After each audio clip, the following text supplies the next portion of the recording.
empezar con la charla de hoy. Después vamos a hacer una serie de preguntas y respuestas.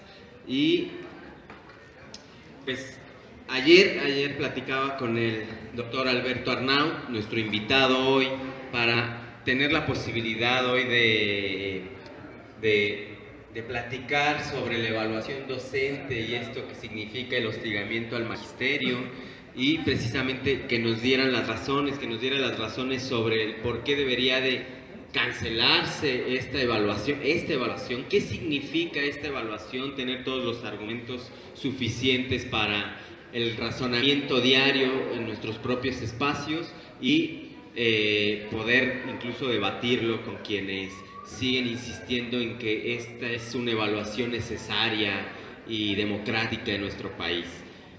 Voy a presentar al maestro, el doctor Alberto Arnaut Salgado.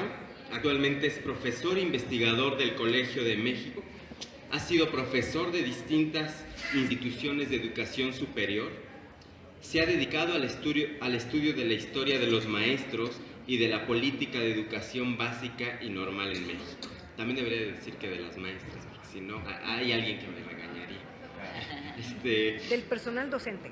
Entre sus líneas de investigación destacan sociología de las profesiones, historia de los maestros, historia de la política y la burocracia educativa e historia de las organizaciones gremiales y sindicales de los maestros de educación primaria en México.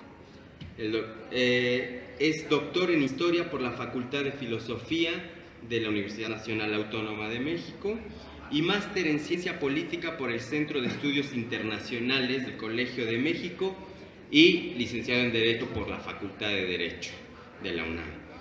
En sus antecedentes académicos se destacan los cargos de profesor investigador de tiempo completo del Departamento de Derecho de la Universidad Autónoma Metropolitana, profesor investigador de tiempo completo de la Facultad Latinoamericana de Ciencias Sociales, FLACSO, con sede en México, y profesor investigador del Centro de Estudios Sociológicos del Colegio de México. También ha sido director de la División de Estudios Políticos del Centro de Investigación y Docencia Económicas, el CIDE. Es autor de la evaluación de los primeros 20 años del proyecto principal de educación de la UNESCO en México. Con nosotros el doctor Alberto Arnaut Salgado. Muchísimas gracias, Juanjo, por la invitación. Estoy muy contento de estar aquí en esta casona y por lo que significa la casona, en un lugar precioso, que realmente me siento muy honrado de estar aquí y por su presencia. A mí me pasó algo muy curioso hoy. Yo vivo hasta el extremo sur de la ciudad y en el momento que salí corriendo, agarrando mis acordeones, agarré otro acordeón y no el acordeón sobre el tema acerca del cual les quiero hablar y con el que me había puesto de acuerdo con Juan José para desarrollar el día de hoy. Ustedes saben que en el ambiente hay dos temas. Uno es el servicio profesional docente y el otro es el futuro de la educación normal en México, ¿sí? Sobre el servicio profesional docente ya han aparecido muchas señales y ya comenzó a implementarse, y ustedes han observado a través de la prensa o quizá han vivido en carne propia, algunos de ustedes, lo que está pasando con la educación básica, media superior y sobre todo lo que están padeciendo las maestras y los maestros mexicanos. Sobre el subsistema de educación superior de enseñanza normal, todavía no sabemos lo que va a pasar, pero ya empiezan a surgir algunas señales. Voy a tratar de concentrarme en el primero de los temas, aunque tal vez en la parte de preguntas y comentarios podamos abordar un poco las señales que nos están llegando acerca de lo que quieren hacer con el Sistema Nacional de Enseñanza Normal. Sí. Bueno, voy a contar un poco de historia porque ese es el territorio en el que me siento más tranquilo y me sirve mucho para desactivarme cuando arranco una exposición. Y también porque considero que es muy importante para entender mejor el significado histórico del cambio que los maestros están viviendo ahora y que se ha acelerado en los últimos 3 años. Como todos sabemos, la profesión docente, con sus rasgos esenciales que conserva hasta nuestros días, no es muy antigua. Nació a finales del siglo XIX con 2 características principales. Sobre todo la profesión docente en la educación básica, a la que limitaré mi exposición. La profesión docente nació con 2 rasgos fundamentales. Uno es con el rasgo de ser una profesión de Estado, una profesión hiperregulada por el Estado, y el Estado convertido en el principal empleador de las maestras y de los maestros de educación primaria, después de las maestras de preescolar y finalmente, varias décadas después, también de las maestras y de los maestros de educación secundaria. Es pues una profesión de Estado, regulada por el Estado, y el Estado convertido en el principal empleador de las maestras y los maestros de educación básica. El segundo rasgo es que es una profesión a la que se ingresa a partir o después de recibir una formación especializada en las escuelas normales, que a finales del siglo XIX se les ponía el apellido de escuelas normales modernas. ¿En qué consistían esas escuelas normales? Se trataba de instituciones de formación inicial de maestros en las que se ofrecía a los futuros maestros y maestras una formación general de carácter humanístico, científico, filosófico, una formación pedagógica y didáctica, y algo muy importante que es preciso recordar en nuestros días: se les ofrecía una formación mediante la observación de la práctica docente en la escuela primaria o en la escuela de preescolar anexa a las propias normales, y aún en las escuelas primarias del sistema escolar de la localidad. O sea, el componente curricular de origen del normalismo es formación general, humanística, social, filosófica, formación pedagógica y didáctica, y formación mediante la observación en la práctica, de la práctica, y la práctica intensiva en situaciones reales de enseñanza-aprendizaje que se desarrollaba en las escuelas de preescolar, primaria y secundaria de la localidad, cercanas y a veces no tan cercanas a cada una de las escuelas normales del país. Todos sabemos que ese modelo de profesión docente se cumplimentó muy pronto en lo que se refiere a la docencia como profesión de Estado. Muy pronto el Estado se convirtió en el principal empleador y el regulador y supervisor del ejercicio de la docencia. Pero el otro componente de la profesión, el de la formación especializada para la docencia en las escuelas normales, en la realidad se cumplimentó varias décadas después. 8 o 10 décadas después, porque la mayoría de los maestros y de las maestras de educación básica hasta principios de los 70 no eran maestros y maestras formadas en escuelas normales, sino maestros y maestras habilitadas para la docencia, a veces con estudios de primaria elemental, otras veces de secundaria, otras veces de media superior, pero no eran profesionales de la educación, sino personas habilitadas para la docencia. Este fenómeno de amateurs en la docencia se intensificó después de la Revolución Mexicana con la acelerada expansión de la escuela rural mexicana, cuando el Estado, la SEP, reclutó de manera masiva a los maestros rurales para llevar la educación pública a todos los rincones del país. Eran generalmente jóvenes de cada una de las regiones del país con estudios de apenas 4 años de educación primaria elemental. Esos eran los maestros de una de las etapas más creativas de la política educativa postrevolucionaria, la era de la llamada Escuela Rural Mexicana. Sí. Así, hacia los 40, la mayoría de los maestros rurales federales, alrededor del 80%, eran maestros de educación básica que carecían del título de profesor de educación primaria. En 1940, además, la mayoría de los maestros rurales federales, alrededor del 70% de esos maestros, no conservaba el empleo de un año para el otro. Había una altísima tasa de rotación de maestros en servicio, sobre todo entre el magisterio rural federal. Así es que para los 40 lo que teníamos era el siguiente cuadro.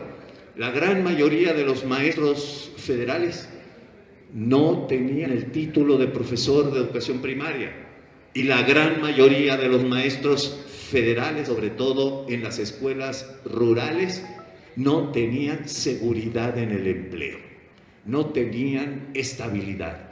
Así es que había que afrontar este doble reto, el de la profesionalización del magisterio y el de la estabilidad en la docencia. Ese doble reto se enfrentó con dos componentes principales: un marco jurídico laboral para los empleados públicos, que se aplicó también para los maestros dependientes de la SEP y después también para los maestros dependientes de los estados, que les otorgó la posibilidad de tener una mayor estabilidad en el empleo. Esto suele olvidarse. Fue el momento en que el general Cárdenas promulgó el Estatuto Jurídico para los Trabajadores al servicio de los poderes de la Unión, que ofreció al magisterio una mayor estabilidad en el empleo, pero también el derecho a organizarse sindicalmente. En esa coyuntura fue cuando nacieron las primeras 3 organizaciones nacionales del magisterio: la Federación Nacional de Trabajadores de la Educación, el Sindicato de Trabajadores de la Educación de la República Mexicana, y en 1943 el Sindicato Nacional que existe hasta nuestros días, que es el Sindicato Nacional de Trabajadores de la Educación, CENTE. Esto por el lado de la estabilidad laboral. Por el lado de la profesionalización, a nadie se le ocurrió despedir a los maestros que carecían de título de profesor de educación primaria, pero tampoco a nadie se le ocurrió evaluar para reprobar y despedir a los maestros que resultaran no idóneos en la evaluación. Esto es muy importante. Por el contrario, a los maestros se les ofreció estabilidad en el empleo y la posibilidad de consolidar su formación profesional, como mediante la fundación del Instituto Federal de Capacitación del Magisterio, un instituto muy generoso que los maestros de entonces denominaban la normal más grande del mundo, porque era una normal inmensa, una normal para que los maestros en servicio tuvieran la posibilidad de ir cursando mediante un programa semiescolarizado los estudios de educación secundaria y después los estudios de nivel profesional, y al término de sus estudios obtener el título de profesor de educación primaria, y de esa manera regularizar su situación profesional y laboral en el servicio docente. Esto es muy importante recordarlo, sobre todo para comparar, ¿no?, lo que se hizo entonces con lo que ahora se está haciendo con los maestros. Esto suele olvidarse y yo creo que es muy importante tenerlo presente. A nadie se le ocurrió despedirlos porque carecían de título de profesional, pero tampoco a nadie se le ocurrió evaluarlos para reprobarlos y despedirlos, y menos encaramarlos en un helicóptero, concentrarlos en un cuartel y llevárselos en un helicóptero a estos centros de concentración, ¿sí?, donde se les aplica, ¿sí?, sus exámenes para evaluarlos. por agentes que ni siquiera pertenecen al sistema educativo, sino a un organismo privado que fue al que se contrató para evaluar a los maestros y de esa manera ver si tienen derecho o no a permanecer en el empleo, o ver si tienen derecho o no a obtener un crédito de Fobiste, a promoverse, a ingresar al nuevo programa de estímulos salariales que reemplaza a carrera magisterial. Esto es lo que ocurrió en los 80 y esto otro es lo que está ocurriendo ahora.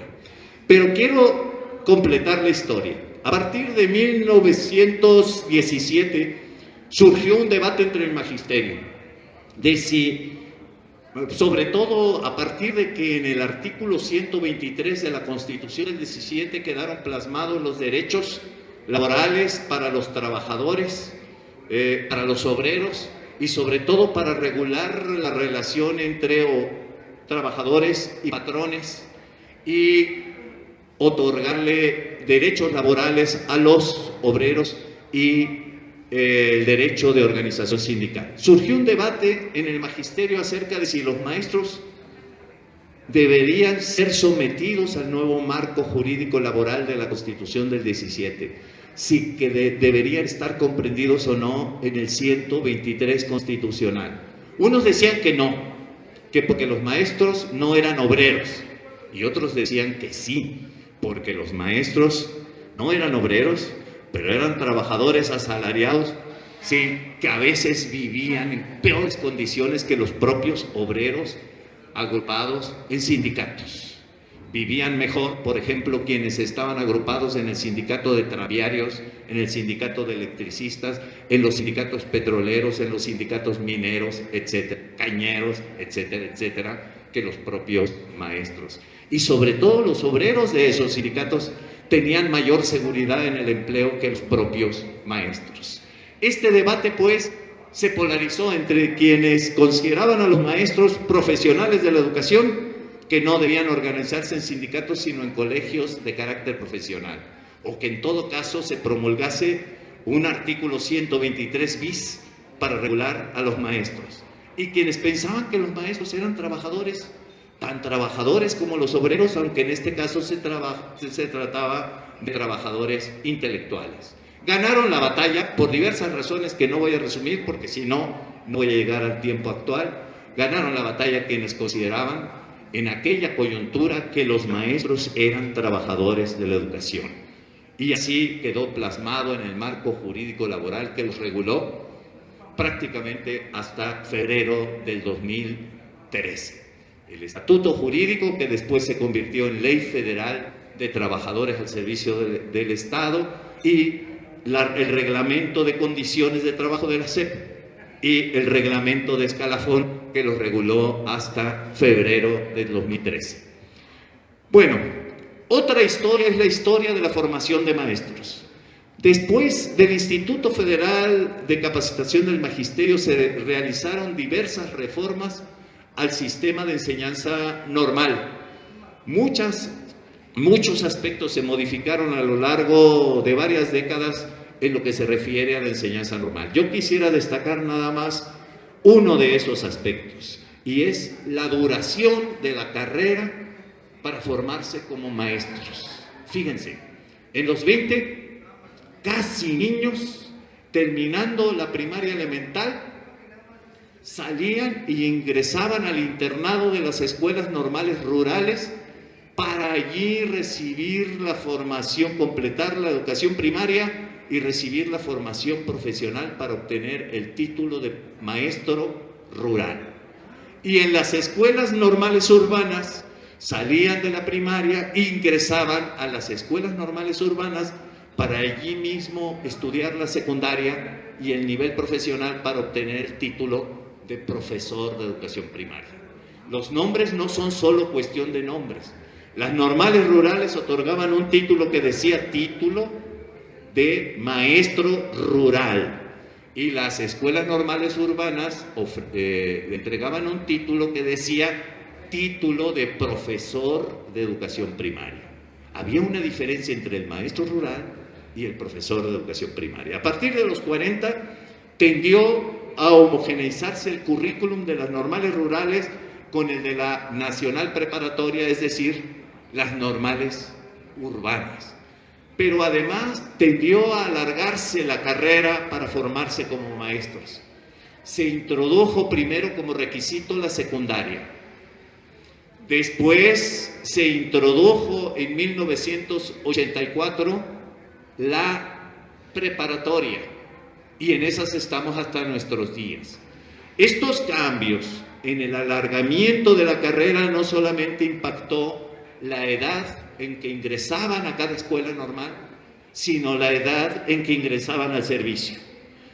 Inicialmente casi niños ingresaban a la normal y al servicio, después de formarse en las escuelas normales, ingresaban al servicio a los 16 años, adolescentes, todavía adolescentes, ¿sí?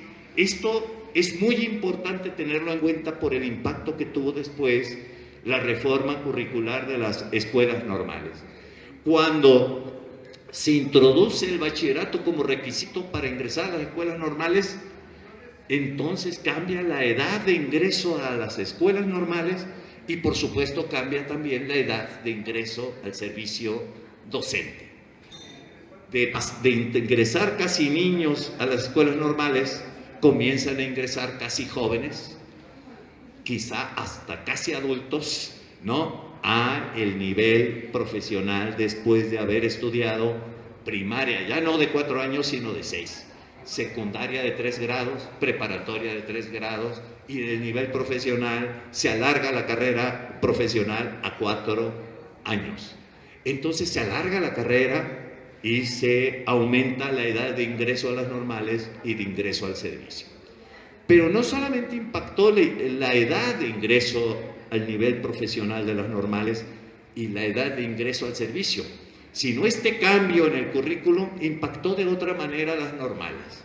Las normales llegaron a tener algunos rasgos muy endogámicos porque los niños saltaban de la primaria a la normal, sin ninguna influencia de otras tradiciones académicas. Todos sabemos que cuando ingresan ya después de secundaria, ya los jóvenes son portadores de una gran diversidad de planes y programas de estudio que tenemos en educación secundaria y de una gran diversidad de perfiles académicos de los docentes de secundaria. En secundaria ya no son solo maestros normalistas. Alrededor de la mitad de los maestros de secundaria, de los maestros y las maestras de secundaria, son normalistas. Y la otra mitad del personal docente de secundaria son no normalistas, es decir, universitarios y egresados del subsistema de educación tecnológica. Hay una mayor heterogeneidad profesional en el perfil profesional de las maestras y los maestros de secundaria. Pero cuando se agrega el bachillerato, esa heterogeneidad se eleva a la enésima potencia, porque en secundaria solo tenemos 3 modalidades, 4 si agregamos la secundaria abierta, pero las 3 escolarizadas son secundaria general, secundarias técnicas y telesecundaria. En cambio, en el bachillerato hasta nuestros días están vigentes alrededor de 45 modalidades o 47 modalidades de bachillerato. Unos federales, otros estatales, unos de las universidades autónomas, dentro del propio subsistema universitario una gran heterogeneidad. Nada más por mencionar los bachilleratos de la UNAM son la preparatoria y el CCH, el del subsistema tecnológico, etcétera, etcétera, etcétera, públicos y privados. Entonces los chavos están llegando a la escuela normal portando todavía una diversidad aún mayor en su formación previa. Pero además, en 1984 se eleva a rango de licenciatura todos los estudios profesionales para formar maestros de educación básica. La licenciatura en preescolar, en primaria, en secundaria, en educación física, educación especial, educación preescolar y primaria en su vertiente indígena bilingüe, etcétera, etcétera, etcétera. Sí, entonces tenemos pues un cambio en la estructura del normalismo y en la estructura académica del normalismo. la planta docente de las escuelas normales se diversifica. Ya no serán solo maestros formados en el subsistema de enseñanza normal, sino también maestros formados en el subsistema tecnológico y universitario para poder atender las nuevas asignaturas incorporadas en el plan de estudio, sobre todo el plan de estudio de 1984, donde hubo una sobrecarga de contenidos de carácter general, social, teórico, filosófico, etcétera, etcétera, etcétera. Se universitarizó el normalismo, también en otro sentido. Las normales, en lugar de tener como tarea esencial la de formar docentes, hombres, mujeres, para la docencia en educación básica, tendrán en adelante, a partir de 1984, también las otras dos funciones históricas de la tradición universitaria. ¿Cuáles son esas otras dos funciones históricas? La de, además de la docencia, investigar y difundir la cultura. La divina trinidad de las universidades: docencia, investigación y difusión de la cultura. Y todo eso ocurre, se universalizan las normales, se les agregan estas dos otras funciones, la investigación y la difusión de la cultura. Todos los egresados comienzan a ser licenciados en educación preescolar, primaria, secundaria, pero en los hechos de poco o nada servía esa elevación del rango en los estudios normalistas, porque se realiza justo cuando empezaba la década perdida de los 80. Todos licenciados, pero con pocas posibilidades de ingresar al servicio. Todos licenciados, pero con sueldos de miseria. Todos licenciados, pero pidiendo licencia para irse de braceros o de taxistas o de camareros en los pueblos de desarrollo turístico, porque hubo una caída brutal en el salario de los maestros en la década de los 80. Para que se den una idea, el salario promedio de los maestros y las maestras de educación básica en 1982 era de alrededor de 5,5 o 6 salarios mínimos. Hacia 1988 se habían reducido de 6 salarios mínimos a 1 salario mínimo. En cierto sentido, en la década perdida, la continuidad de los servicios educativos se garantizó. ¿Cómo? Con el castigo salarial a los maestros. O sea, los maestros de educación básica financiaron en la década perdida la continuidad de los servicios de educación básica. Eso fue dramático. Pero hubo otros cambios. No les quiero hacer tan larga la historia, pero es muy importante recuperar estos datos para ubicarnos en el presente. Durante más de un siglo, el sistema escolar, desde finales del siglo XIX y hasta principios de la década de los 80, el sistema escolar, o sea, el número de plazas disponibles para emplear a los egresados de las escuelas normales, fue siempre superior al número de egresados de las escuelas normales. Me explico. Los egresados de las escuelas normales siempre fueron insuficientes para cubrir todas las plazas disponibles año con año, o por expansión del sistema o por el reemplazo de los maestros que se jubilaban, porque en un periodo de estabilidad inflacionaria los maestros se jubilaban, aunque no lo crean, ¿no? Ahora, en nuestros tiempos, prefieren morir en el servicio, porque si se jubilan pierden más de la mitad de sus ingresos. Aunque ahora con el terrorismo evaluador, muchos de ellos sí han optado por jubilarse con tal de huir de esta situación de terrorismo creada con el servicio profesional docente y sobre todo con la evaluación de la permanencia, como le llaman a la evaluación del desempeño. Bueno, pero no acabo la historia todavía y me quiero venir al presente. Durante más de un siglo, los maestros egresados de las escuelas normales tuvieron lo que se llamaba la plaza automática. Y no solo los maestros y maestras egresadas de las normales públicas, sino los maestros y las maestras egresadas de las normales particulares. Fue este siglo de la plaza automática. Todos tenían plaza, pero además muy pronto se movían del campo a la ciudad. Por la acelerada expansión y urbanización del país había mucha movilidad, ¿sí? Pero además había cargas.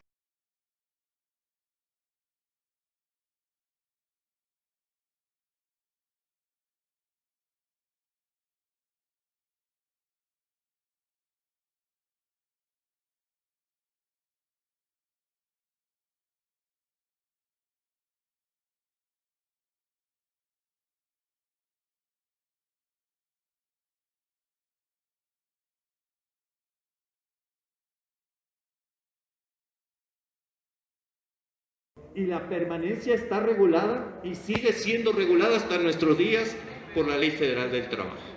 Fíjense la diferencia, ¿no? En las universidades la permanencia sigue siendo regulada por la Ley Federal del Trabajo. En la educación básica y media superior la permanencia está regulada por la Ley General del Servicio Profesional Docente. Y todo este activismo, conflicto en torno a la evaluación del desempeño, que es la evaluación de la permanencia, ¿no? Se debe a eso, a que se les pasó la mano, ¿sí? Pero además hay otras diferencias que a mí me gusta recordar. Cuando se hizo la reforma al tercero constitucional para regular al personal académico de las universidades, no se estigmatizó a las universidades públicas, no se estigmatizó a los académicos. En cambio, antes, durante y después del servicio profesional docente, se estigmatizó a las escuelas públicas, se estigmatizó a sus maestros y de pasada se ha estigmatizado al sistema de formación inicial de maestros y maestras de educación básica. Esta es una diferencia muy importante en cuanto a las características de la regulación de estos dos segmentos del magisterio, los de educación básica y los de educación superior. Pero algo más, el personal académico de las universidades públicas, sobre todo el personal académico de las universidades donde los académicos eran más combativos como la UNAM, tuvieron una fuerte participación en el debate y la discusión sobre la reforma constitucional, y todavía más en el debate y la discusión de sus respectivos estatutos del personal académico. Pero todavía más, los académicos hasta nuestros días siguen teniendo una fuerte participación en la operación de los dispositivos para regular la carrera académica.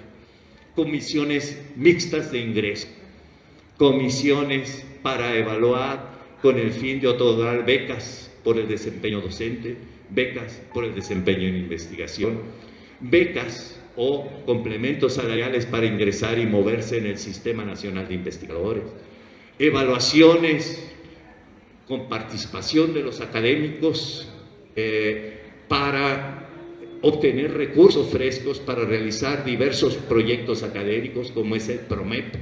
Sí, o sea, lo que en la universidad pública los pares están omnipresentes en todos los procesos, en los de ingreso, en los de reconocimiento, de estímulo e incluso en los sistemas de estímulo salarial externos a cada universidad, como es el Sistema Nacional de Investigadores y el PROMEP. En cambio, en el servicio profesional docente de educación básica, los pares reinan por su ausencia. No hay pares.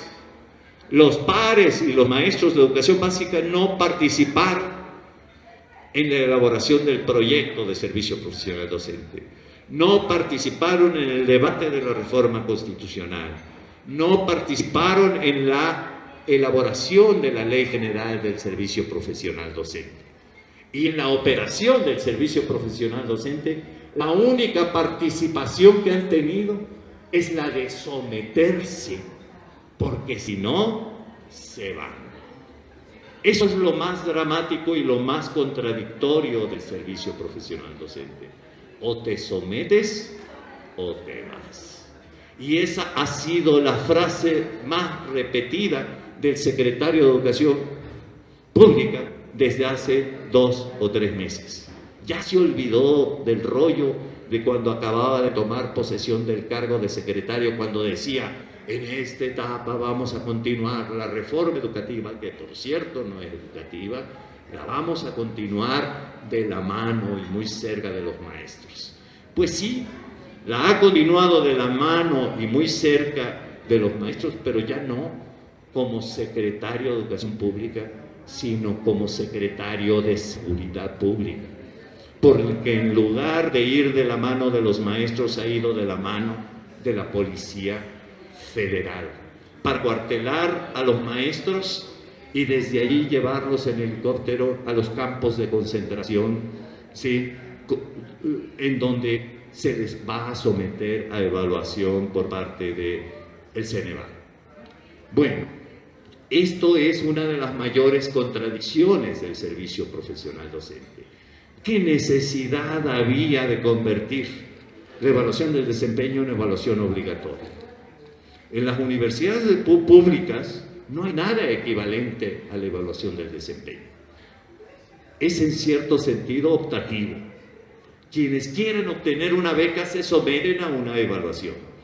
Quienes quieran elevar su categoría como académico se someten a otra evaluación.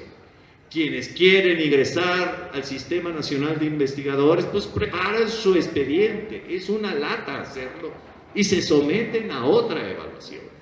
Pero quienes no quieren entrar en la danza de los puntajes para las becas, el Sistema Nacional de Investigadores y otros programas asociados a la evaluación en las universidades, pues simplemente no se someten y continúan dando clases e investigando, ¿no?, con base en su salario base, ¿no? Entonces, ¿por qué? ¿Qué necesidad había de someter a los maestros a este viacrucis, a este desprecio y a este maltrato al que lo están sometiendo con la evaluación del desempeño?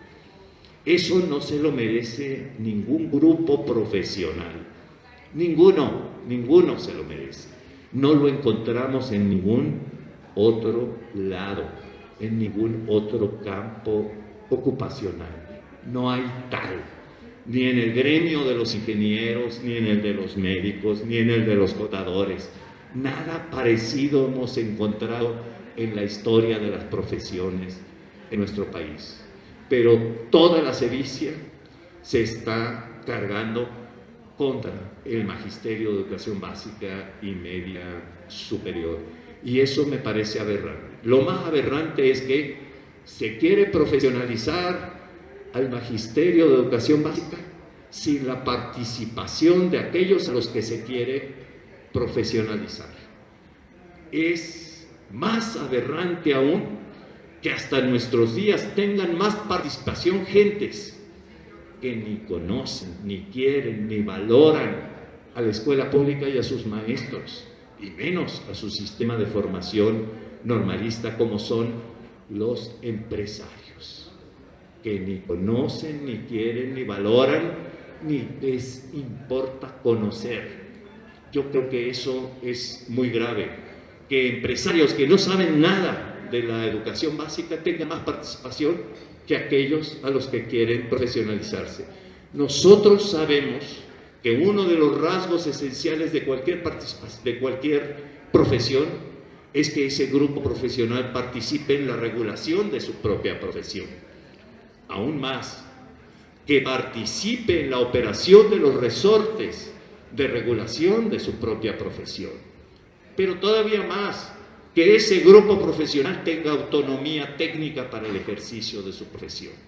Pero aquí no hay autonomía, aquí no hay libertad ni independencia. Lo que hay es una estrategia de sometimiento político administrativo sobre el magisterio de educación básica. Y eso es muy grave y yo creo que es uno de los mayores problemas que existen en el servicio profesional docente. Yo no digo que no era necesario impulsar un cambio. No podemos tampoco cerrar los ojos a los fenómenos, al agotamiento del antiguo esquema de cogestión de la profesión docente. El esquema tripartito creado por el presidente Cárdenas, con base en la tradición tripartita de la justicia laboral. Todos sabemos que allí había fenómenos irregulares e incluso fenómenos de corrupción, sobre todo en la etapa más reciente, cuando comenzaron a escasear las nuevas plazas y las plazas para la promoción en el servicio. Yo creo que era necesario un cambio, al menos para deslindar mejor entre lo que compete a la autoridad y lo que compete a la representación sindical, sin suprimir a la representación sindical. Pero creo que se les pasó la mano. Yo creo que había que distinguir mejor entre las dos instancias, la de la autoridad y la de la representación sindical, para transparentar, ¿no? Y para terminar con los fenómenos de corrupción que en efecto comenzaron a surgir en la administración o en la gestión de las condiciones de trabajo de las maestras y de los maestros. Pero eso no significa que yo piense, como decía el licenciado Choaifet, el secretario de Educación Pública, que los maestros tengan que ser echados de la gestión del sistema educativo y ser reemplazados, decía a propósito de la reforma del IEPO en Oaxaca, que los maestros debían regresar al aula y en la gestión del sistema ser reemplazados por administradores públicos y por expertos en educación. Así decía Choaifet, ¿sí? Los expertos en educación me llamaban mucho la atención, porque yo siempre he pensado que los primeros y principales expertos en educación son ni más ni menos que las maestras y los maestros. Estén en el CENTE, la CENTE o donde quiera que estén, o con CENTE o sin CENTE, o con CENTE con C o sin CENTE con C. La mayoría de los maestros se dedican a hacer su trabajo y no están ni en la CENTE ni en el CENTE. Pero aunque estuvieran en el CENTE y en la CENTE, son, y yo los conozco, he conocido a muchos secretarios de educación, subsecretarios de educación en los estados, que han sido excelentes funcionarios educativos. Pero el secretario Choaifet, a las dudas sobre la idoneidad de las maestras y los maestros para la docencia, agregaba ahora la duda sobre la idoneidad de las maestras y los maestros para la gestión del sistema educativo. Pero lo que era más absurdo, deberán ser reemplazados, decía, por administradores públicos. Y yo tengo una prueba fehaciente de que hay administradores públicos, no todos, pero por lo menos uno que no es idóneo para la gestión del sistema educativo nacional. Y esto con el perdón de los administradores públicos, porque hay muchos administradores públicos que sí son idóneos, pero el que tenemos ahora no es idóneo para la gestión del sistema educativo nacional. No sabe el terreno que está pisando. Sí. Para terminar, yo tengo la impresión de que el neoliberalismo, algunos de los problemas que aquejan tanto al proyecto del servicio profesional docente como al que se ve venir para las escuelas normales, proviene, uno, de los principales defectos que yo veo en el servicio profesional docente: un excesivo centralismo, ¿sí? Todo ocurre en el centro, entre la SEP y el INE. Una excesiva unilateralidad, aquí no más. Los chicharrones de la autoridad truenan, los maestros se someten o se van, y los pares reinan por su ausencia.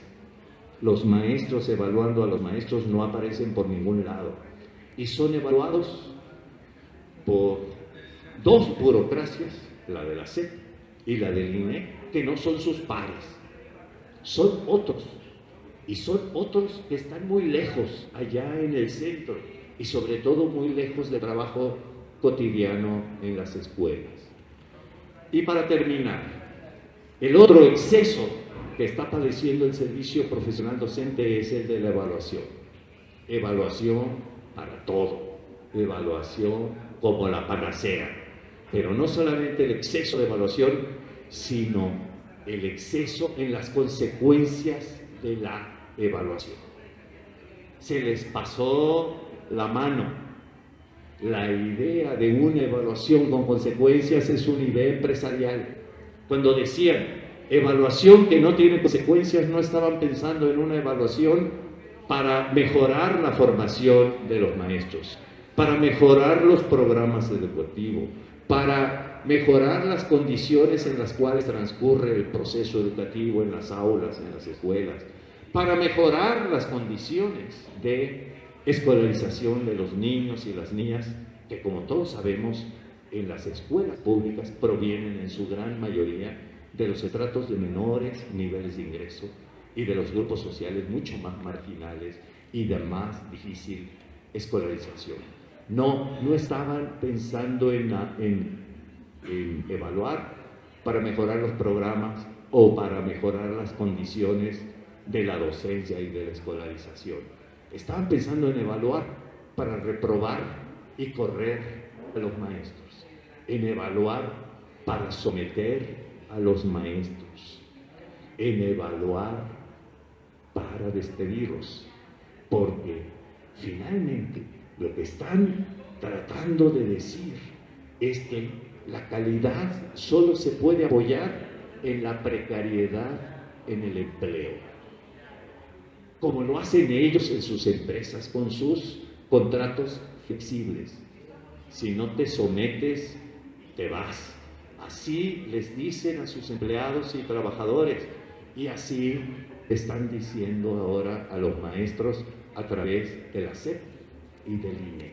Y eso es lo más grave: transferir, extrapolar la gestión laboral del mundo empresarial a la gestión de la educación básica y de la profesión docente. Yo creo que la mayoría de los efectos que he señalado del servicio profesional docente se debe a esta excesiva desconfianza de quienes lo diseñaron, tanto en los estados como en los maestros. No les dieron jugada a los estados. A lo mejor hay razones de sobra para desconfiar de algunos de los estados, o suponiendo sin conceder de todos los estados. ¿Pero por qué? Las maestras y los maestros, si los quieren profesionalizar, lo menos que tienen que hacer es escucharlos e invitarlos a participar en la construcción de su nueva profesionalidad. Pero también yo tengo la impresión, y acabo de leer un libro excelente de un compañero del Colegio de México que se llama Fernando Escalante, que escribió un libro que les recomiendo mucho, que se llama Historia Mínima del Neoliberalismo. En la historia mínima del neoliberalismo, Fernando Escalante dice que los neoliberales tienen debilidad por las fórmulas abstractas, ¿sí?, por las generalizaciones y por las fórmulas, las recetas simples, fáciles de difundir y baratas, ¿no? Fórmulas abstractas, generalizaciones y recetas fáciles de difundir y que resultan más baratas, ¿sí?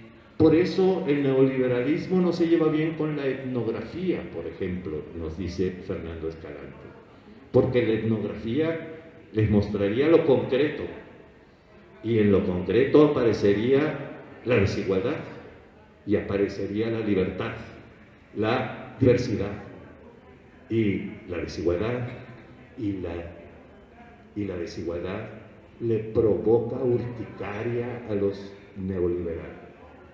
Pero los neoliberales tampoco se llevan bien con la historia y con la filosofía. La historia y la filosofía porque a lo mejor les parecen campos disciplinarios inútiles, o a lo mejor tal vez les parecen campos disciplinarios peligrosos, porque la historia podría recordarles, sobre todo a los jóvenes, que alguna vez hubo un mundo sin neoliberalismo, un país sin neoliberalismo y un sistema educativo sin neoliberalismo. Y si descubren eso, que en el pasado hubo eso sin neoliberalismo, no se les vaya a ocurrir pensar que puede volver a haber un mundo, un país y un sistema educativo sin neoliberalismo. Y la filosofía tal vez les parece peligroso porque la filosofía siempre provoca preguntas peligrosas, ¿no? Recordemos a Heidegger. ¿Por qué el ser y no más bien la nada? ¿Por qué el servicio profesional docente y no más bien otra cosa? ¿Por qué ese servicio y no más bien otra cosa? ¿Por qué la dilución del sistema de enseñanza normal y no su consolidación y diversificación? ¿Por qué ese atropello, esa falta de respeto, esa campaña aterrorizante contra las maestras y los maestros, y no más bien el respeto, el diálogo y el acompañamiento para que ellas y ellos construyan su propia profesionalidad? Bueno, hasta allí mi rollo. Muchísimas gracias por su atención. ¿Sí?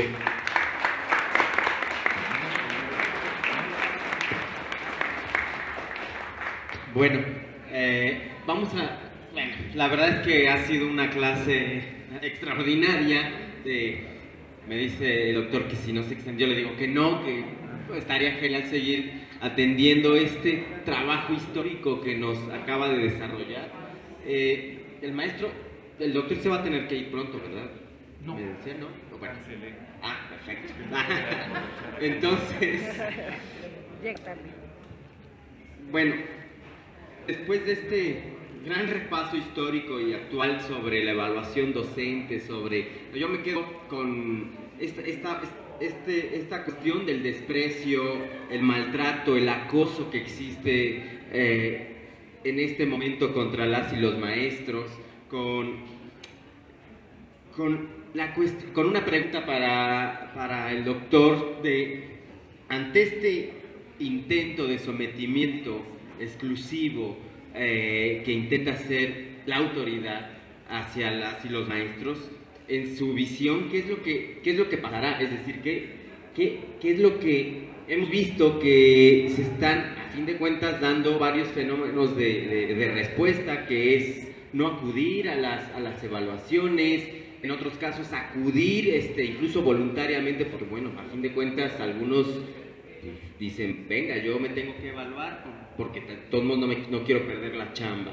Y otro fenómeno de una movilización social muy amplia. Es decir, ante estos fenómenos, ¿qué es lo que usted visualiza que pueda pasar y la respuesta a partir de esta autoridad? ¿Más represión o tal vez el diálogo o qué plantea? Y bueno, esa sería mi pregunta y de ahí pasamos a que, yo insisto, a que aprovechemos, a que está con nosotros el doctor Alberto, y que aprovechemos para hacer preguntas muy precisas respecto, y luego ya al final, si nos da tiempo, hagamos comentarios, pero me gustaría que de veras aprovecháramos, hiciéramos preguntas que el doctor nos pudiera dilucidar y responder. Entonces, está el micrófono por si alguien quiere hacer uso de la... Por favor. Pero aquí vas, a ver. Buenas noches, doctor. Me pareció muy interesante su exposición. Yo soy ya de los años 50 y sí me tocó ver cuando yo era estudiante de primaria y secundaria cómo llegaban los practicantes a hacer ahí sus primeros pininos y cómo brincaban de ahí a sus futuros trabajos. Por otro lado, desde que yo tengo a mis hijos, no sé con qué finalidad se crea el Ceneval, cuándo nace, para qué y por qué. Eso es toda mi pregunta. Gracias.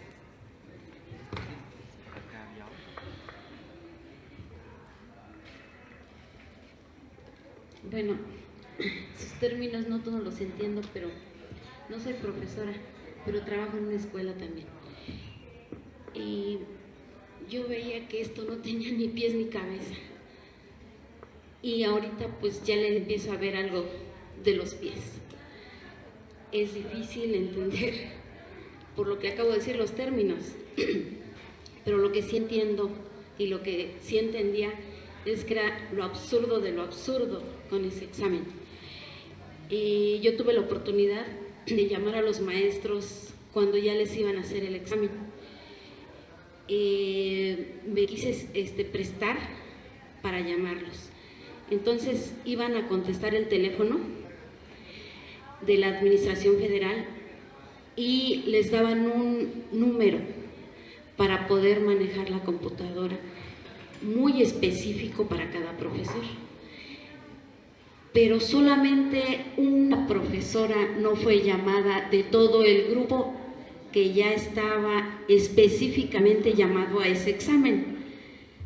Después me enteré que la habían exentado, porque dijeron que porque ella había hecho un buen proyecto, porque les piden el proyecto, un desarrollo que no entiendo tanto. Entonces, eso fue lo que vi y lo que escuché. Pero en esta semana pasada hubo una reunión en la escuela donde yo trabajo y también me tocó llamar a los profesores y solamente uno no fue. Y al final de la reunión le dije, oiga maestro, me tiene que firmar porque usted faltó a esa reunión, pero es de cajón que usted tiene que firmar, dado por enterado. Y me dice, por mi nombre. Pero es que no, es que mire, lo que ellos están buscando es corrernos. Ya me hicieron el examen, ¿ahora qué quieren? Y le digo, ¿sabe de qué se trató la junta? Porque estuve también presente. Les están diciendo que no pueden faltar 3 veces en un mes porque les van a quitar la huella de donde ustedes están checando, concretamente a los docentes, administrativos no. Y les van a suspender su cheque. Bueno, caramba, pues si ya este profesor ya había hecho el examen y todavía está esa cuestión de represalia. Entonces, profe, yo aquí ya veo todavía más cosas para someterlos y correrlos. Pero usted a lo mejor me puede decir más. Gracias.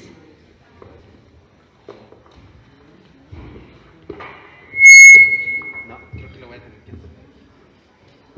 Perdón. Hizo corto, sí. Sí. Va a decir algo bravo. Sí, total. Tengo entendido que la UNAM rompió realmente vínculo con el Ceneval. Me gustaría ver si pudiera darnos alguna explicación de ese rompimiento que se da entre estas dos entidades.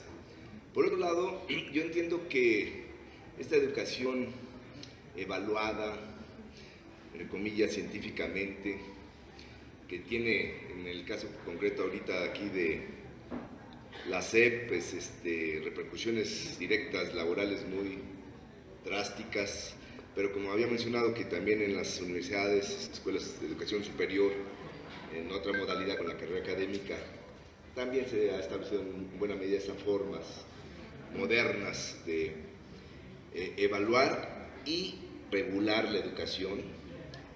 Tengo entendido que viene a partir de algún tipo de organización por los años 80, con algunos organismos internacionales, tal vez la OCDE o cosas por el estilo, que hacen ciertas convenciones internacionales y se dan estos parámetros. Me parece que en África, en Senegal se reunieron. Entonces, a ver si nos pudiera dar alguna información de estos mecanismos transnacionales que van dando pauta aquí en México a estas nuevas formas de evaluar la educación. Gracias. Que sea primero. Gracias, Daniel Barro. Soy profesor jubilado de la universidad y sí, efectivamente, pues el desarrollo académico y la promoción académica que se daba en la universidad cuando yo estaba trabajando, pues era dada por los mismos maestros colegiadamente, a través de grupos, equipos de trabajo, colegiados, que permitían la promoción de los profesores. Pero también todo estaba enfocado en función a las necesidades que tenía el sistema de la educación media y superior. En ese entonces Cuando yo trabajaba en la docencia, teníamos 4 turnos. Concretamente en el Colegio de Ciencias y Humanidades eran 4 turnos. Y resulta de que ahora nada más hay 1 o 2. 2. O sea, la matrícula de tanto de los estudiantes como de los profesores la redujeron al 50% en 10 años, una cosa así. Mi pregunta es, ¿no tendríamos que llegar nuevamente a la consideración de qué fue primero, la gallina o el huevo? Porque para mí, un problema de estos, como todos los que hay en el país, absolutamente en todas las áreas, en todas las ramas, está provocado por, efectivamente, el neoliberalismo y el gobierno que conduce este sistema. Y entonces, con ese planteamiento de la gallina y el huevo, ¿no sería mejor primero cambiar el gobierno para que las cosas mejoraran?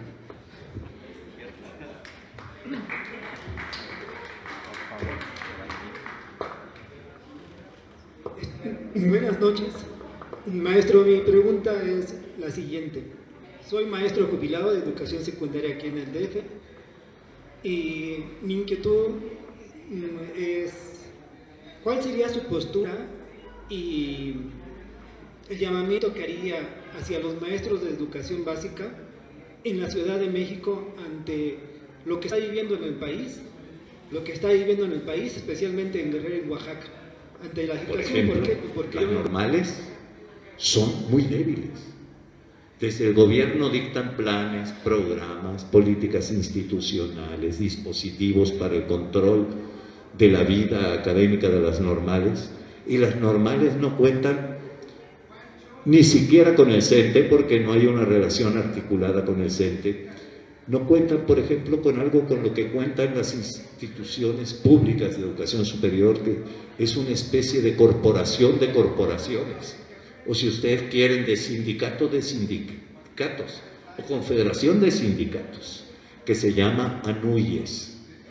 La ANUYES es una institución muy poderosa que tiene capacidad para negociar recursos, para asumirse como interlocutor y hacerse respetar por el gobierno y por la Secretaría de Educación Pública y el CONACYT, y dialogar y negociar dispositivos, planes, programas, políticas de educación superior, capacidad con la que no cuentan, desafortunadamente, las escuelas normales.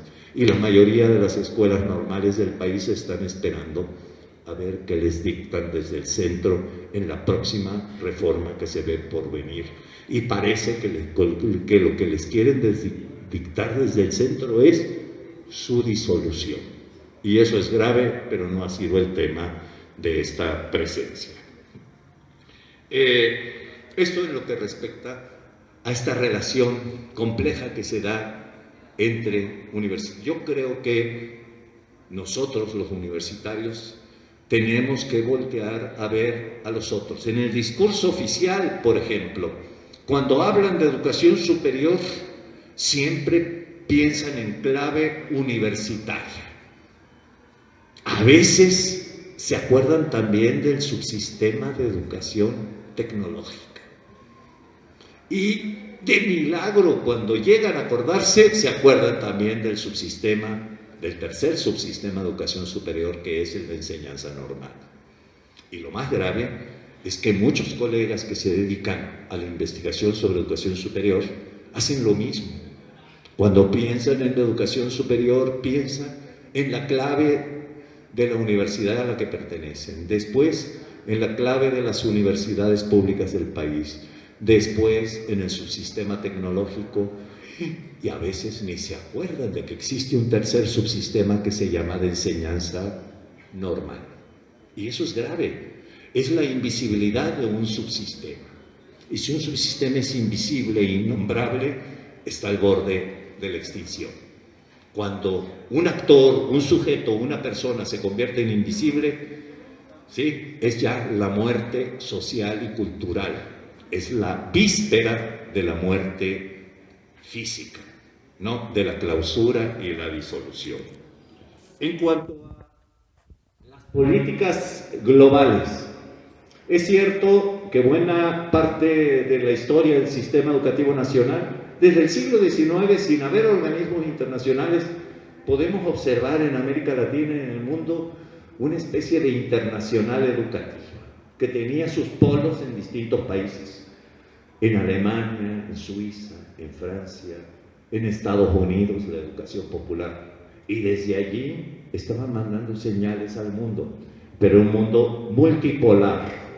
Y aún después de la Primera Guerra Mundial surge otro polo, el de la educación socialista, ¿no? La influencia de la Revolución Soviética, que fue muy importante, por cierto, en nuestro país.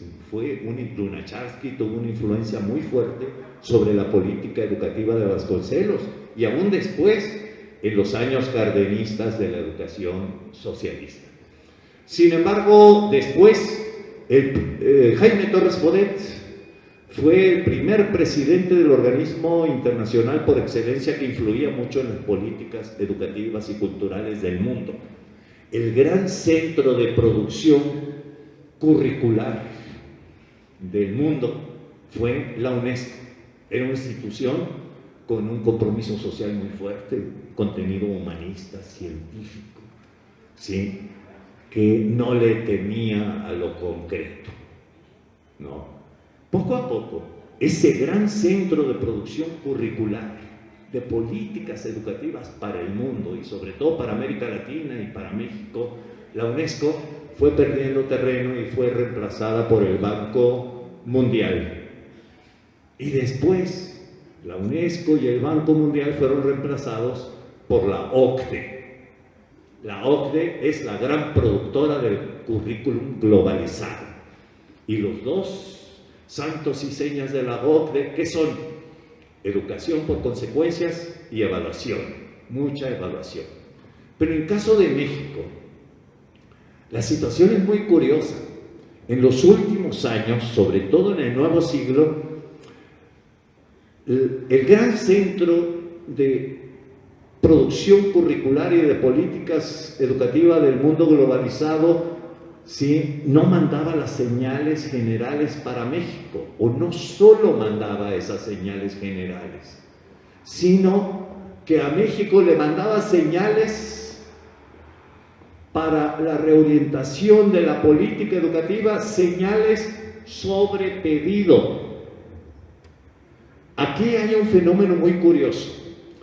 Algunos de los que trabajaban las propuestas de la OCDE para México estaban asociados a los órganos académicos, por ejemplo, de Mexicanos Primero. No voy a decir nombres porque algunos de ellos son mis amigos y mis amigas, y algo tengo que conservar en medio de toda esta guerra, algunas amistades. Pero era muy curioso. Desde México llegaban las señales sobre pedido a la OCDE para que mandaran, ¿no?, con la magia del organismo internacional, como una recomendación de la OCDE sobre México. Y buena parte del drama y la tragedia que estamos viviendo ahora es la simplonería que mandó la OCDE a pedido de Mexicanos Primero. Sí. Eso es lo más dramático. Ejemplos de simplificación. Los maestros son los principales responsables de la mala calidad de la educación. El sindicalismo es el principal responsable de la mala calidad de la educación. La evaluación tiene que tener consecuencias. El sistema de formación inicial de maestros se debe diluir y convocar de manera indiscriminada a todos los perfiles de la educación superior para un concurso de ingreso al servicio docente en educación básica. Son las señales sobre pedido, pero sobre pedido no del gobierno mexicano, sino desde un organismo privado y sus asociados académicos. Eso es muy dramático. Otra pregunta es lo que se refiere a el Ceneval. El Ceneval fue un organismo, no sé exactamente cuándo se creó, pero en el origen estuvo asociado más a la reorientación de la política y el modelo de planeación de la educación superior. Es el modelo de planeación y de financiamiento asociado a la evaluación que comenzó a implementarse en educación superior en la década de los 80.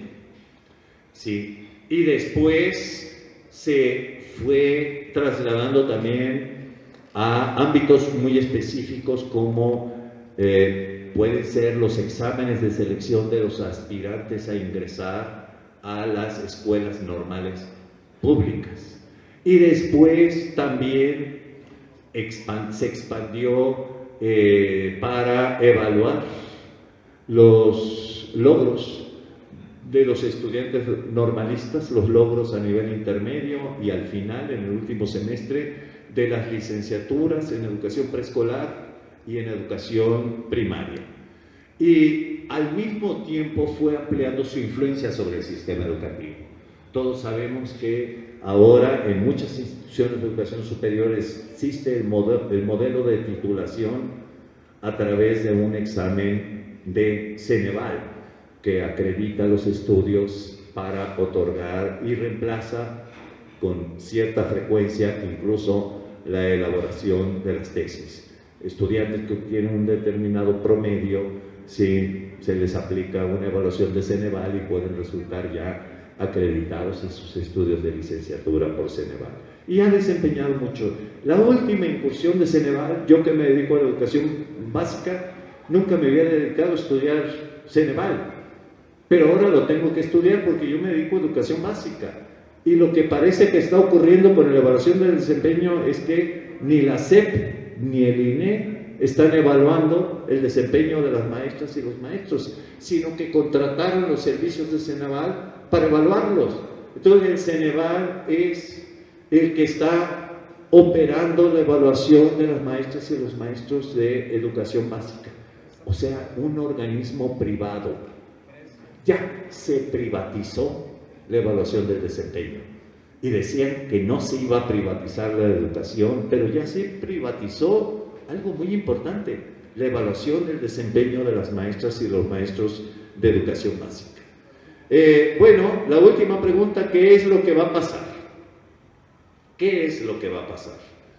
Lo que va a pasar, o por lo menos lo que deseo que pase, ¿no?, es que se suspenda la evaluación del desempeño. Se suspenda como se suspendió. Eso es lo que me gustaría que pase.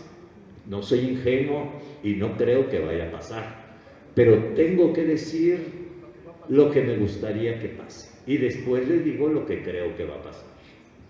Lo que me gustaría que pasara es que se suspendiera la evaluación del desempeño para rediseñar al menos la evaluación del desempeño, porque me parece que es el componente más aberrante del servicio profesional docente. Ojo, no estoy diciendo que el sistema y la evaluación, los concursos para el ingreso sean un dechado de perfección. No, pero yo creo que lo peor es la evaluación de la permanencia, que es la evaluación del desempeño. No solamente porque no estoy de acuerdo en que sea obligatorio. Dos, no estoy de acuerdo en que tenga tantas consecuencias sobre la vida laboral y sobre la estabilidad en el empleo de las maestras y de los maestros. Y tres, porque no estoy de acuerdo en que tenga tantas consecuencias sobre la vida profesional de los maestros.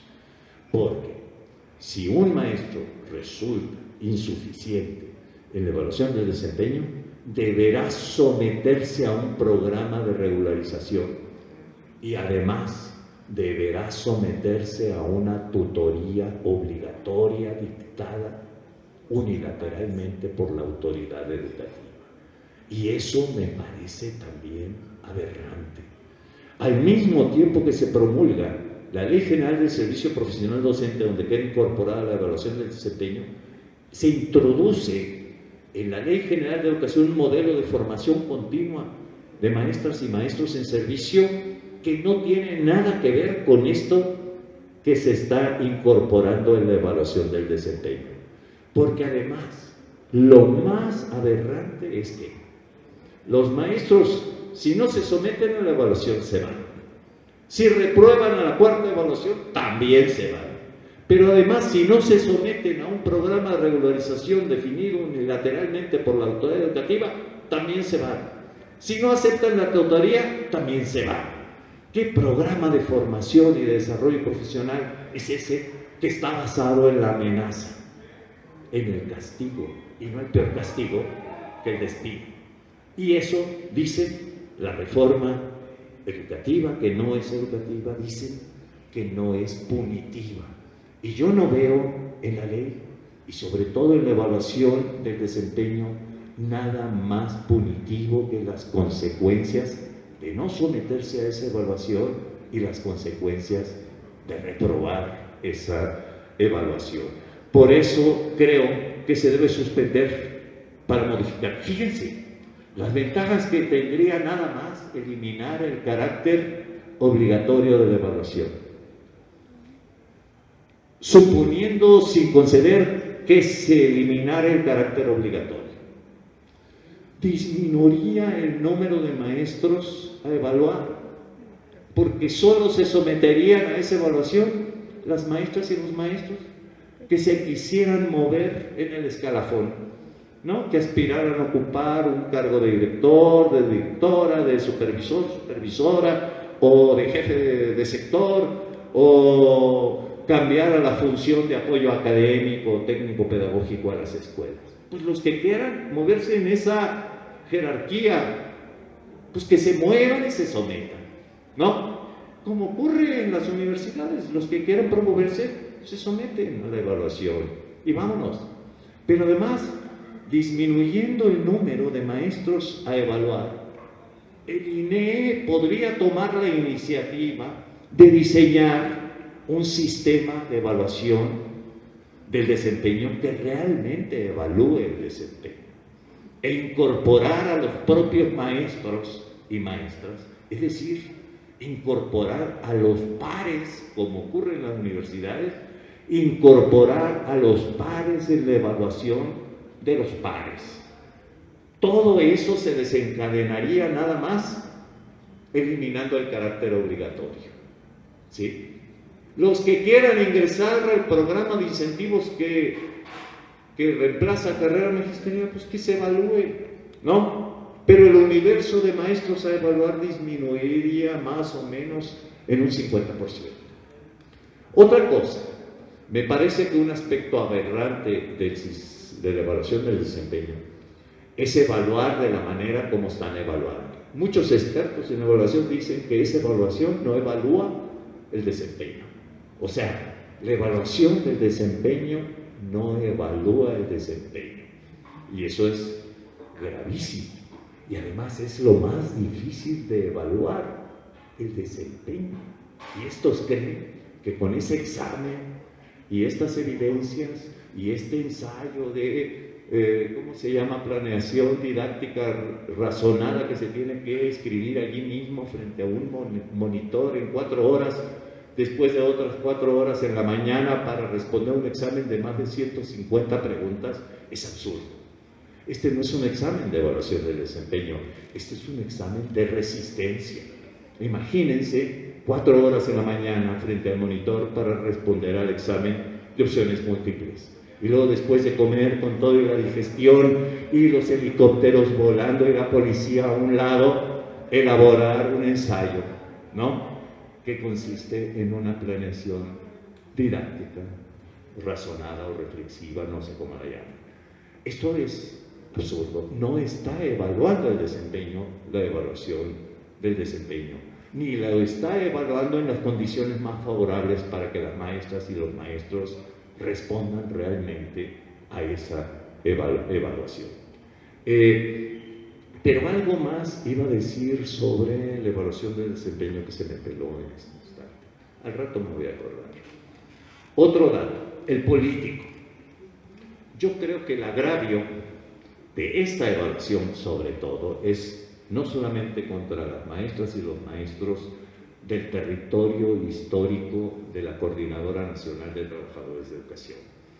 Es el territorio donde ha habido más protestas, donde ha habido más movilizaciones, donde hay todavía más resistencia. Pero yo creo que el agravio, el desprecio y esta arbitrariedad que se está cometiendo contra las maestras y los maestros de educación básica es contra todos los maestros y las maestras del país.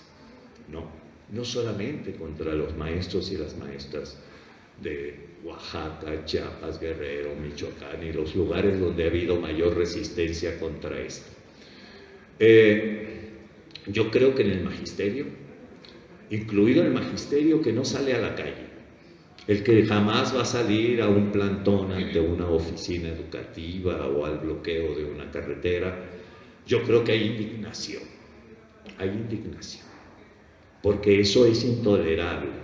Y yo tengo la sensación de que las autoridades creen que porque se sometieron a la evaluación, están ya legitimando la evaluación.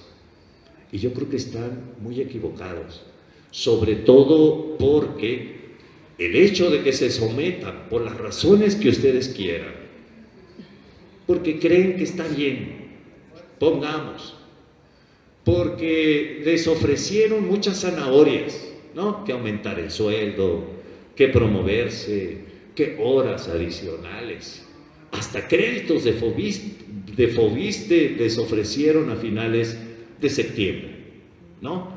Pero también no solamente por la zanahoria, sino también por el garrote. Si no te sometes, te vas. ¿Y quién no se va a someter si quiere permanecer en la función docente, ejerciendo la profesión para la que se formaron? Y entonces, cuando las autoridades creen que ya la hicieron porque hubo un estado donde el 115% de los convocados no participó en la evaluación, yo creo que están equivocados.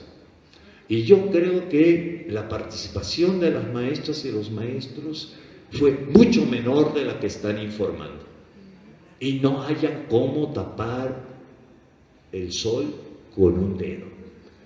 Aún más, a finales de septiembre, cuando ya se estaba venciendo, o a finales de octubre, ya traigo las fechas revisadas, en los últimos días para cargar evidencias de desempeño y para cargar ¿cómo se dice?, las evidencias sobre logros de los niños y niñas en las escuelas. En los últimos días andaban tan desesperados que comenzaron a ampliar la convocatoria y empezaron a convocar a maestras y maestros que no habían sido convocados inicialmente. Incluso comenzaron a convocar a maestros para que se inscribieran de manera voluntaria, ¿no? Y de esa manera evitar el ridículo nacional, ¿sí? Pero resulta que se inscribieron, sí, pero los que participaron, ¿quién sabe cuántos serán realmente? Sigue siendo un misterio. Uno, el de los que participaron con respecto a los convocados inicialmente. No sabemos el porcentaje de participación. No sabemos cuántos más se agregaron después de la convocatoria inicial y cuántos de esos otros convocados realmente se inscribieron. 3. No sabemos cuántos de los que fueron convocados inicialmente o después solo dieron signos de vida y dijeron: aquí estamos, para salvarle la cara a la evaluación del desempeño. Sí. Y solo dijeron: nos inscribimos para que la autoridad pueda decir que el 15% de los convocados participaron en tal estado, en otros el 94%, en otro el 92%, en otros el 98%, etcétera, etcétera. En otros más, el 50%, el 60%, el 70% en el territorio de la CENTE, donde la resistencia a esa evaluación fue más efectiva porque tienen una organización sindical fuerte que los respalda. Bueno, pero yo me pregunto, ¿qué van a hacer en febrero cuando tengan que entregar las cifras reales? ¿Nos informarán? ¿Informarán a la sociedad e informarán a los maestros que más del 70% de los maestros resultaron insuficientes, cifra que puede subir a 80%. O le harán como se hacía en otros tiempos, ¿sí?, a la alquimia en la evaluación, para disfrazar el fracaso mayor. Porque supongamos que alrededor del 90 y tantos % participaron, ¿sí?, pues no podrán ocultar el dato de que de ese 90% fue el 80 o el 90% de los que solo cargaron o cumplieron con una de las 4 etapas de la evaluación del desempeño. Y esos, con el solo hecho de no cubrir una etapa, están reprobados. ¿Y cuántos de los que cubrieron las 4 etapas realmente pasaron la evaluación? Y ese es un problema mayor para el gobierno. Lo único que los puede salvar del ridículo nacional es la visita del Papa. Seguramente anunciarán los resultados en la víspera de la llegada del Papa Francisco, y de esa manera la risotada nacional no será tan grande, porque todos estaremos en las calles de las ciudades a donde llegará el Papa, recibiéndolo y aplaudiéndolo. Muchísimas gracias por su atención. Disculpen la respuesta por la verdad.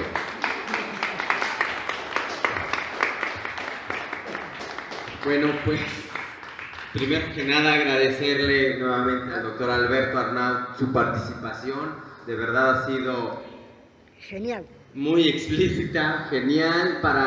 Creo que en mi caso me queda claro que hay tanta historia que recordar sobre la lucha incluso de las y los maestros, y reconocer esta historia para saber por qué se está peleando ahora en contra de esta evaluación que no es evaluación, en contra de este clasismo que se está viviendo en contra de este sector. Es un clasismo, es un desprecio, es el acoso total, es querer desaparecerlos para convertir a la educación en una simple mercancía. Pues muchísimas gracias, maestro. Ojalá que nos vuelvas a acompañar, y gracias a todas y a todos. Nos vemos el domingo, está invitado. El domingo es nuestro cierre de año, de 3 de la tarde a 8 de la noche. Muchísimas gracias a todas y a todos.